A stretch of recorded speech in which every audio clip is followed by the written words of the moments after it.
तो दोस्तों welcome to my YouTube channel. तो आज हम बहुपद यानी कि पोलिनोमियल्स के बारे में पढ़ने वाले हैं, जो काफ़ी इंपॉर्टेंट है। हर एक एग्जाम में कंपटीशन में देखने को मिल जाता है और 9th और 10th में दोनों में पढ़ना ही है। तो आइए बिना विलम्ब किए हुए स्टार्ट करते हैं। सबसे पहले इसमें क्या क्या पढ़ने वाले हैं उसको देख लेते हैं।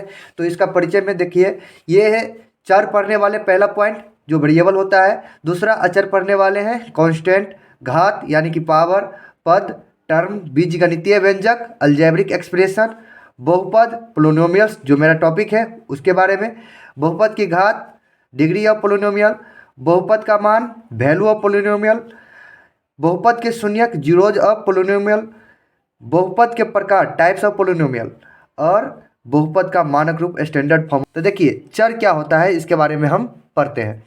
तो चर जो होता है यानी कि वेरिएबल, जिसका मान यानी कि वैल्यू जो होता है फिक्स नहीं होता है, इसके बारे में हमें पता नहीं होता है कि क्या होगा, है ना। जो चेंजिंग होते रहता है उसी को तो हम लोग चर बोलते हैं, यानी कि वेरिएबल बोलते हैं। वेरिएबल का मतलब वेरी करना, है ना। तो देखिए यहाँ पर 4x + 6y = 3 दिया हुआ है। तो यहाँ पर x जो है, x का मान मुझे पता नहीं है, ये सिचुएशन के अनुसार, स्थिति के अनुसार चेंज होते रहेगा, है ना। तो ये कहलाएगा चर, और यहाँ पर y भी क्या कहलाएगा, चर। फिर देखिए इसमें 5x² है, तो यहाँ पर x² क्या है, ये x क्या है, यही चर है। यहाँ पर -y दिया हुआ है, तो y क्या है, चर है। तो x y z के रूप में जो है चर मिलने वाला है ना।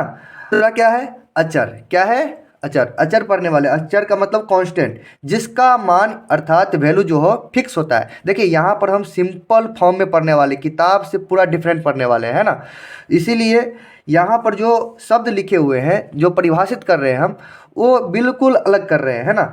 अभी तक में जो भी हम पढ़ने वाले हैं यहाँ पर, वो पूरा के पूरा अलग रहेगा, है ना, किताब से अलग रहेगा। देखिए यहाँ पर जो भी संख्या होता है यानी कि नंबर जो होता है, वो सभी कांस्टेंट होता है। क्या होता है, कांस्टेंट, अर्थात अचर होता है, जिसका मान फिक्स होता है। जैसे 5 है तो ये 5 ही रहेगा, ये 5 से चेंजिंग नहीं हो सकता है। जैसे -4 हो गया, 2/3 हो गया, 0, कुछ भी, एनीथिंग, है ना। और यहाँ पर पाई को भी इंक्लूड किए हुए हैं, है ना, ये भी क्या है, अचर है। अब देखिए आगे बढ़ते हैं। तीसरा पॉइंट मेरा क्या है, तीसरा जो है वो है घात। क्या है, घात। तो घात के बारे में पढ़ने वाले हैं। तो घात क्या होता है, यानी कि पावर क्या होता है। तो कोई संख्या जो होता है, यानी कि कोई नंबर जो होता है, कितनी बार गुना हो रहा है, वही तो होता है घात। क्या होता है, घात। जैसे 2 के पावर 3 है, तो 2 के पावर 3 का मतलब क्या हो गया कि 2 को 3 बार लिखेंगे गुना में। तो 2 गुने 2 गुने 2, है ना। तो इसको कितना बार लिखे, 3 बार। तो इसको जब हम सॉल्व करेंगे तो कितना आएगा, 2 दूना 4, 4 दूना 8। तो इसका फाइनली आंसर क्या होगा, 8 होगा। उसी प्रकार 5 के पावर 2 है, तो 5 को कितना बार गुना करेंगे, 5 गुने 5 2 बार, है ना। जैसे 7 के पावर 5 है, तो 7 को कितना बार लिखेंगे, 5 बार। 7 गुने 7 गुने 7, जैसे यहाँ पर लिख सकते हैं हम 7 गुने 7 गुने 7 गुने 7 गुने 7, 1 2 3 4 5।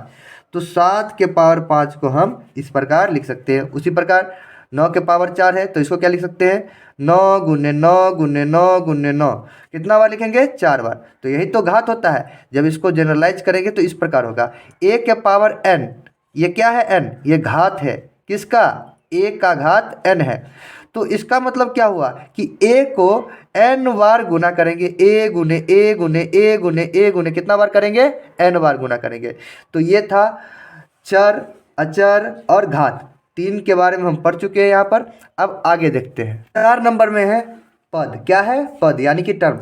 पद क्या होता है, देखिए हम बहुत अच्छा से इसको एकदम बारीकी से देखते हुए और इसको समझते हैं कि पद क्या होता है। देखिए पद में एक्चुअली में क्या होता है कि चिन्ह आता है। क्या आता है, चिन्ह। चिन्ह या तो माइनस होगा या फिर प्लस होगा। क्या होगा, माइनस या प्लस। ये जो चिन्ह है या तो माइनस हो सकता है या फिर क्या हो सकता है, प्लस हो सकता है। अचर, कोई भी, अभी हम अचर के बारे में पढ़े थे कि अचर क्या होता है।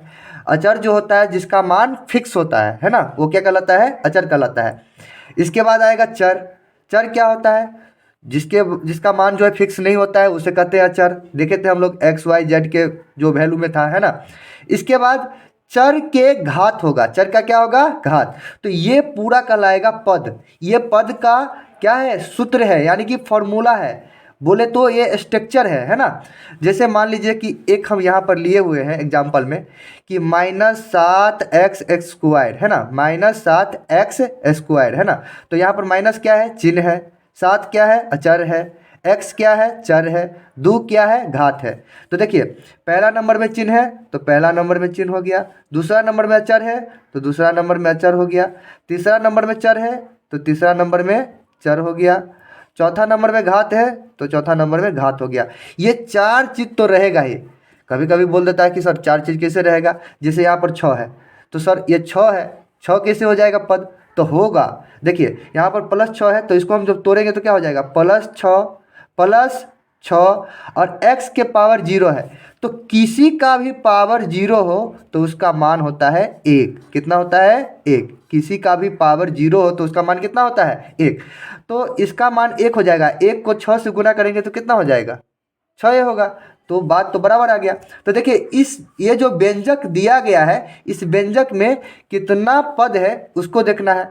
तो कोई भी पद जो होता है देखिए यहाँ पर एक तो ये हो गया, एक ये हो गया, चिन्ह के साथ यहाँ पर कुछ भी नहीं है तो क्या है, प्लस है, इसके पीछे कुछ नहीं है तो क्या है, प्लस है। तो ये भी एक पद हो गया, ये एक पद हो गया, ये एक पद हो गया, ये एक पद हो गया। पद जो होता है एक्चुअली में हम बता रहे हैं कि उसको चिन्ह अलग करता है, प्लस और माइनस क्या करता है, अलग करता है, तो उसी को तो पद करते हैं। तो देखिए यहाँ पर एक प्लस आ गया तो अब क्या आ रहा है, माइनस, यानी कि इससे पीछे वाला जितना होगा एक पद कहलाएगा।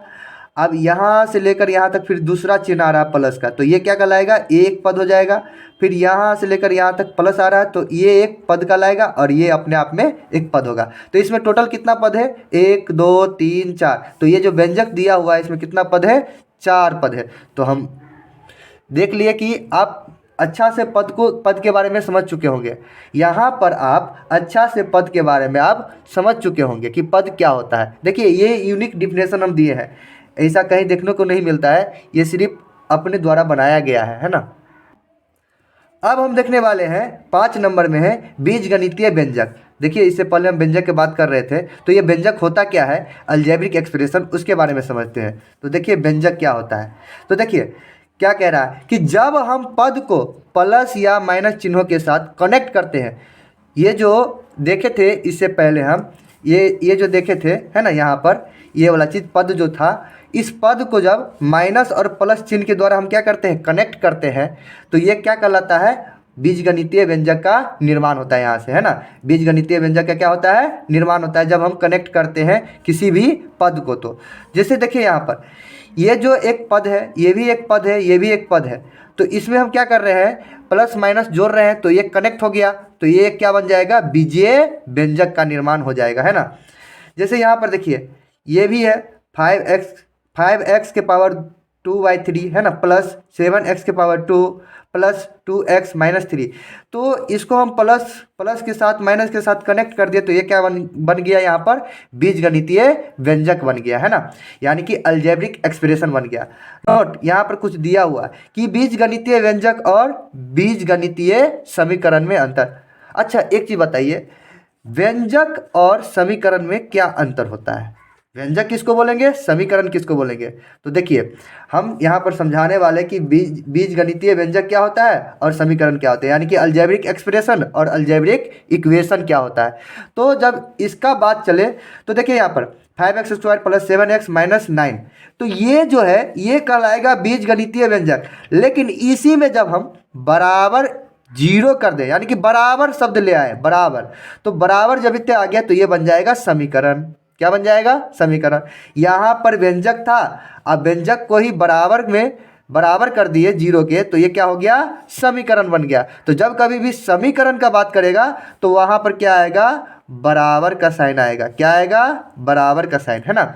इस बात को आप याद रखिएगा। अब आते हैं अपना टॉपिक पे। 6ठा नंबर में बहुपद को पढ़ रहे हैं, पोलिनोमियल के बारे में पढ़ रहे हैं।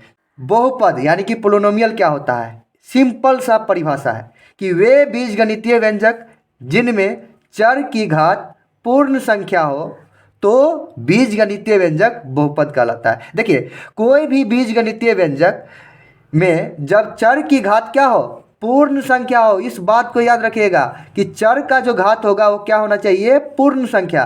तब वो बीजगणितीय व्यंजक क्या कहलाता है? बहुपद कहलाता है। सर पूर्ण संख्या क्या होता है? तो पूर्ण संख्या जो होता है वो होता है प्राकृतिक संख्या में अगर हम शून्य मिला देते हैं तो क्या बनता है? पूर्ण संख्या बनता है। जैसे यहाँ पर पूर्ण संख्या जो स्टार्ट होता है वो 0 1 2 3 4 5 6 ये डॉट डॉट डॉट चलता रहेगा, है ना, अनंत तक। तो ये कहलाएगा क्या चीज़? ये कहलाएगा पूर्ण संख्या।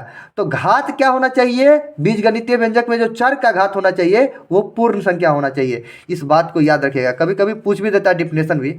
जैसे देखिए यहाँ पर 2x के पावर 3 माइनस 5x के पावर 2 प्लस 3x के पावर कुछ नहीं है तो क्या है? 1 है और माइनस 6 है। तो ये एक क्या है? बीजगणितीय व्यंजक है।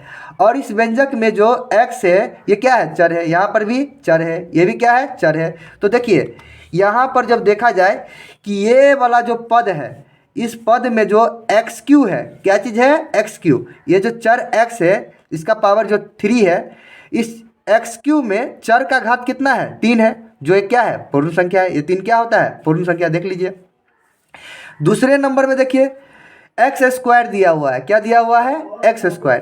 तो एक्स स्क्वायर में चर का घात कितना है? 2 है, जो क्या है? पूर्ण संख्या है। फिर यहाँ पर देखिए ये जो 3x में x जो है ये क्या है? चर का घात 1 है, जो क्या है? पूर्ण संख्या है। तो यहाँ पर जितने भी चर है उसमें सभी के सभी क्या है? पूर्ण संख्या है। अच्छा अभी हम बताएं 6 के बारे में कि 6 के बारे में कुछ भी नहीं दिया है। इसका मतलब क्या है? 6 इंटू एक्स के पावर 0। तो यहाँ पर 0 तो आ रहा है ना, x के पावर कुछ भी नहीं तो क्या है? 0 है। तो ये भी क्या हो जाएगा? पूर्ण संख्या। यहाँ पर x के पावर 0 का मतलब होता है 1। x के पावर किसी का भी पावर 0 क्या होता है? 1। इसे पिछले में बताए हैं हम। तो यहाँ पर देखिए x के पावर 0 का मतलब हो गया 1। 1 को 6 से गुना करेंगे तो क्या हो जाएगा? 6 से हो जाएगा। तो इसीलिए हम इसको इस प्रकार भी लिख सकते हैं। तो यहाँ पर भी चर का घात कितना आ रहा है? 0, जो क्या है? पूर्ण संख्या है।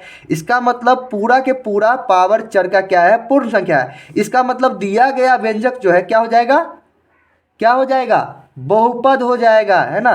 तो अतः दिए गए बीजगणितीय व्यंजक बहुपद है क्योंकि व्यंजक के सभी पद का घात क्या है? पूर्ण संख्या है, इसीलिए ये बहुपद कहलाया, है ना। अब देखिए यहाँ पर 5x के पावर 2 माइनस 6x के पावर 1/2 प्लस 7। यहाँ पर जो है चर का घात क्या दिया हुआ है? एक्स स्क्वायर में चर का घात 2 है, जो एक पूर्ण संख्या है। लेकिन यहाँ पर जो चर का घात है वो क्या है? 1/2। और 1/2 तो भाई भिन्न हो गया, और ये क्या होगा? पूर्ण संख्या होगा? नहीं होगा। और जब देखिए एक बात बताते हैं, अगर आपके परिवार में सभी अच्छे हैं लेकिन एक खराब निकल जाता है उससे परिवार की क्या हो जाती है? बदनामी। तो उसी प्रकार बदनाम हो जाता है। तो अब कितना भी अच्छा परिवार है तो वो बदनाम ही रहेगा। इसी प्रकार यहाँ पर जो है बहुपद है। बहुपद बनने के लिए इसमें एक चर का घात क्या आ गया? पूर्ण संख्या नहीं हुआ, फ्रैक्शन आ गया, जिसके कारण ये बहुपद नहीं होगा। तो यहाँ पर जो है लिख दिए हम, अतः बहुपद नहीं होगा, है ना। अब देखते हैं नोट पॉइंट में कुछ बातें। तो देखिए नोट पॉइंट में क्या देख रहे हैं? बहुपद तभी नहीं हो सकता है जब कोई बीजगणितीय व्यंजक में क्या क्या कह रहा है कि बहुपद तब नहीं होगा जब बीजगणितीय व्यंजक में जो है चर का घात ऋणात्मक हो। अगर ऋणात्मक हो गया चर का घात, जैसे देखिए x के पावर -2 तो ये ऋणात्मक आ गया, चर के घात ऋणात्मक आ गया तो बहुपद नहीं होगा, यानी कि ये बहुपद नहीं होगा। कह रहा है कि चर का घात भिन्न हो जाए। अगर चर का घात अगर भिन्न हो गया, यानी कि 3/2 चर का घात देख रहे हैं, चर का घात, तो अगर ये भिन्न हो गया तो ये भी बहुपद नहीं होगा। चर बट्टा में हो, अगर चर बट्टा में हो जाएगा तभी भी ये बहुपद नहीं होगा। देखिए यहाँ पर चर जो है बट्टा में आ गया है, इधर ठीक है, लेकिन ये बट्टा में आ गया तभी भी बहुपद नहीं होगा। चर यानी कि वर्गमूल जो है रूट में नहीं होना चाहिए। अगर चर जो है रूट में हो जाएगा तो रूट में जब इतने हुआ तभी देखिए यहाँ पर ये जो चर है ये क्या चीज़ में है? रूट में है, तभी भी बहुपद नहीं होगा। अगर ये सब कंडीशन पूरा अप्लाई हो रहा है तो बहुपद कतई नहीं होने वाला है ना। कोई भी बीजगणितीय व्यंजक में यदि चर का घात निगेटिव या फ्रैक्शन यानी कि ऋणात्मक और भिन्न आ जाए तो बहुपद नहीं होगा। इस बात को याद रखिएगा, है ना। आगे जो टॉपिक है वो है बहुपद की घात। क्या है? बहुपद की घात। सर बहुपद की घात क्या होता है? Power of polynomial. तो किसी बहुपद के चर के अधिकतम घात को बहुपद की घात कहते हैं। किसी भी बहुपद के जो चर के अधिकतम घात होगा, सबसे ज़्यादा पावर होगा जिस चर में, वही इस बहुपद के क्या कहलाएगा? घात कहलाएगा। जैसे 4x² + 5x के पावर 3 - 6x -2। तो यहाँ पर x के पावर 2 है, लेकिन यहाँ पर x के पावर कितना है 3 है। तो सबसे ज़्यादा कौन हो गया 3, यहाँ पर कुछ नहीं है तो क्या है 1 है, यहाँ पर तो 0 ही हो जाएगा। तो सबसे ज़्यादा कौन हो गया 3, इसीलिए बहुपद का घात क्या कहलाएगा 3 होगा, है ना। तो 7x² -5x + 2 में यहाँ पर चर की घात कितना है 1, जबकि यहाँ पर कितना है 2, तो सबसे ज़्यादा कौन है 2। तो बहुपद का घात क्या हो जाएगा 2, इस बहुपद का घात हो जाएगा 2, इस बहुपद का घात कितना हो जाएगा 3। यहाँ पर देखिए 2x² + 7x के पावर 5 -4x के पावर -2। अब देखिए ये बीजीय व्यंजक दिया हुआ है, लेकिन इस बीजीय व्यंजक में चर का घात आ गया माइनस में। जब इतने घात निगेटिव है तो बहुपद नहीं होगा, अब बहुपद नहीं होगा तो बहुपद का घात भी नहीं होगा। भाई बहुपद नहीं है तो घात किससे होगा इसका, है ना। तो यहाँ पर बहुपद की घात के बारे में हम लोग समझ चुके हैं। तो आगे की वीडियो में हम देखेंगे, अभी हम बहुपद के घात तक देख लिए हैं, आगे की टॉपिक हम आगे की वीडियो में रिकवर करेंगे।